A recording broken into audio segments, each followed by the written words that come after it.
Hablemos claro, Nicolás Lucar. La mayor parte de la gente que aportó al Fonavi son hoy personas de la tercera edad.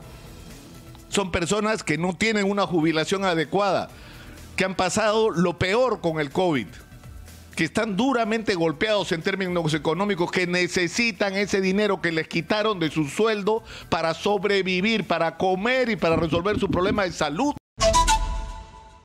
Hay que reconocer, porque yo creo que hay que ser consecuentes a la hora de evaluar la gestión de los funcionarios públicos y del presidente de la República, que Francisco Sagasti tiene un mérito. Cuando entró al gobierno en noviembre del año pasado, no teníamos ningún contrato firmado para la adquisición de vacunas.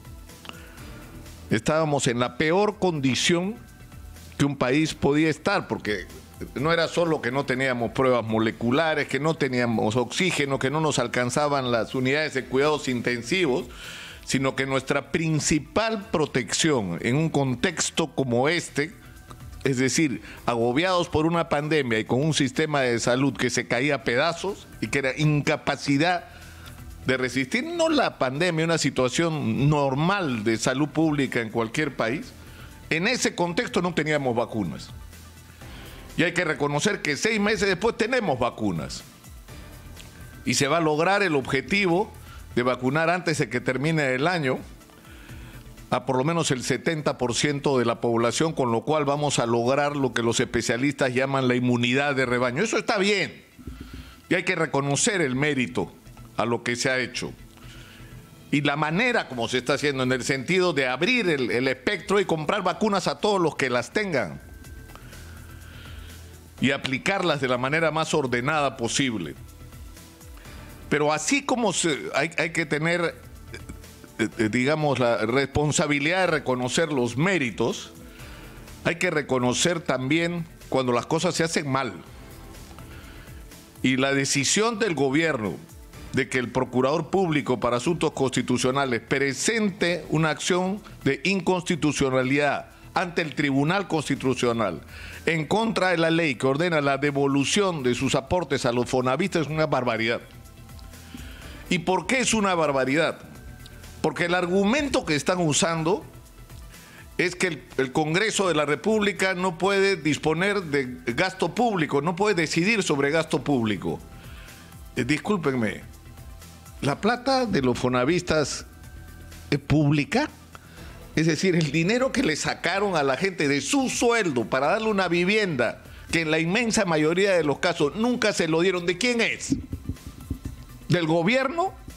¿Le expropiaron a la gente su sueldo para no darle nada a cambio? ¿De eso es lo que estamos hablando? Que mágicamente dinero que era privado de los individuos, que le cortaban un pedazo del sueldo con la promesa de una vivienda, se lo quedó el Estado, entonces se acabó la discusión porque ahora es del Estado, y decidir sobre ese dinero que no es del Estado, es decir, sobre gasto público, no tiene ningún sentido, no tiene ninguna coherencia con la realidad, y ni siquiera tiene sentido o debería tenerlo para el Tribunal Constitucional. Sobre este tema del Fonavi no solo ha habido referéndum, no solo ha habido infinitas discusiones y decisiones en el Congreso, hay una resolución del Tribunal Constitucional que dice que el Fonavi es dinero de la gente, que no es un impuesto, que le quitaron a la gente una parte de su dinero para darle algo que no le dieron y por lo tanto se lo tienen que devolver. Ya lo dijo el Tribunal Constitucional.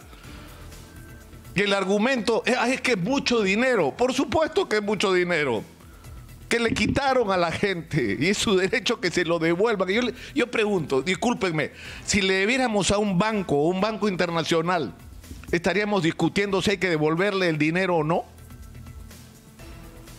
¿Lo estaríamos discutiendo siquiera? ¿O estarían rompiéndose la cabeza los genios del Ministerio de Economía para ver cómo hacemos para pagarle? Y lo más increíble de todo esto, y que es lo que explica además muchas de las cosas que están pasando en el Perú. Si en el Perú hay tanto indignado, es por esto, por decisiones como esta, por políticas como esta, por manejar con ese desprecio los derechos y los intereses de la gente. Están preocupados por sus numeritos macroeconómicos y no por la vida real de las personas. La Constitución dice que se tiene que gobernar para las personas, no para los numeritos, que están bien bonitos porque el precio del cobre está disparado. Pero no, una vez más, o sea, esa es la paradoja nacional. Una economía que crece en términos macroeconómicos y gente que vive pésimo. Porque incluso cuando se habla, se ha salido de la pobreza, ha salido de la pobreza económica, la gente ha podido tener circunstancialmente un poco más de billete en el bolsillo, pero viviendo en casas que no tienen los servicios mínimos, con pésimo transporte, sin acceso a la salud, con pésima educación, sin seguridad. O sea, ¿qué salida de la pobreza es esa? Pero en este tema del FONAVI, ni siquiera ha habido el esfuerzo por encontrar soluciones en el Perú. El déficit de vivienda, y voy a citar acá el programa de gobierno de la señora Keiko Fujimori, dice que es 1.800.000 viviendas las que faltan en el Perú. Los especialistas dicen que tras la pandemia, ese déficit debe estar bordeando ya los 2 millones de familias. Es decir, hay 2 millones de familias que están viviendo en lugares que no son adecuados, que carecen de una vivienda digna. Y que por lo tanto eso es un gran problema por resolver. Y lo increíble es que hay dinero. ¿Cuándo? 1.500, 1.600 millones de soles el 2019. El 2020, ¿cuánta plata había para eso? 1.150 millones de soles. Entonces yo pregunto, o sea, si realmente quieren encontrar soluciones que no impliquen un impacto en la caja, pero por Dios, si están esas alternativas, ¿por qué no juntar las dos cosas? Te debo porque tú diste parte de tu sueldo para darte una vivienda y no te la di, y nosotros tenemos proyectos de vivienda, juntemos las dos cosas. Te reconozco lo que te debo como bono para que puedas incorporarte a ese proceso.